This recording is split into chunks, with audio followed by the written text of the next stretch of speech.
Hello, my name is Dr. Joe Underwood. I am a high school teacher in the Miami-Dade County Public School System in Miami, Florida, as well as an adjunct professor at Nova Southeastern University. In addition, I am a Pearson Foundation Global Learning Fellow. I have been fortunate to have traveled with other educators to amazing places around the world where I have learned new ideas, tasted new foods, and found an appreciation for other cultures. As a high school or college student, or the parent of a student, you might be considering whether traveling to some other country might be beneficial to you in a program known as Study Abroad. Many high schools, colleges, and universities offer study abroad curriculum in a number of countries, and perhaps you have some questions and concerns about going halfway around the world to pursue academic classes in a foreign environment. Hopefully we can help alleviate some of your concerns from the student's perspective as well as from a concerned parent.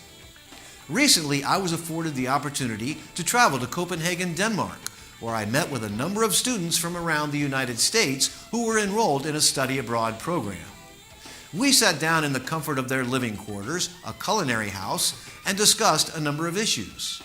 I hope the answers these students provide in these short video segments will help you in making your decision about whether a study abroad program is right for you.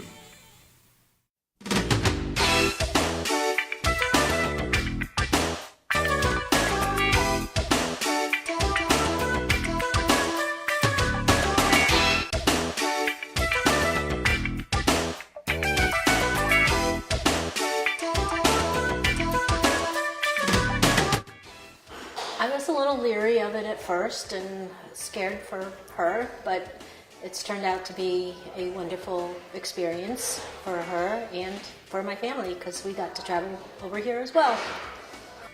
Even though it's a study abroad, they're still pretty close to home because they have so many of their friends living here as well. There's like 1,000 or more than that American students living like in the center of Copenhagen. So they have like the same, not the same network, but they have a lot of friends from back home as well. So even though it is abroad and the language is different, they get to speak English because Danes know English, and they get to speak English because all of their friends are American as well. So it's, even though it's very far from home, they still feel pretty safe.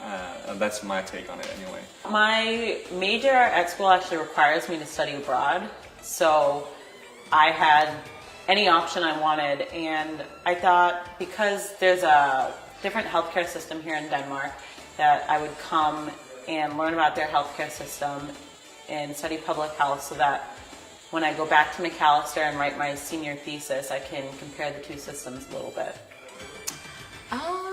I guess don't be nervous about this at all. I know a few students that maybe were just too intimidated to go abroad, or they didn't want to miss any time at all at their university because they love it so much. But I really highly recommend it because it is worth it. You learn so much more about yourself and the people around you, and it's a great experience to grow as a person.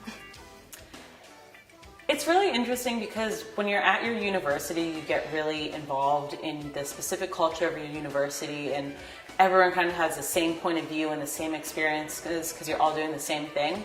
But coming here, I've met tons of people from different universities who are completely different from me, and their university is completely different from my own. So I'm seeing how other colleges' experiences happen. And so like at my school, sports aren't a big thing, but I've met people from D1 universities, and it's, you know, a big deal, and they're really involved in it. So it's just like a totally different experience for them, and it's fun to learn about. Some students don't go because they don't want to miss part of their college experience, but study abroad is a college experience. It's just in a slightly different place.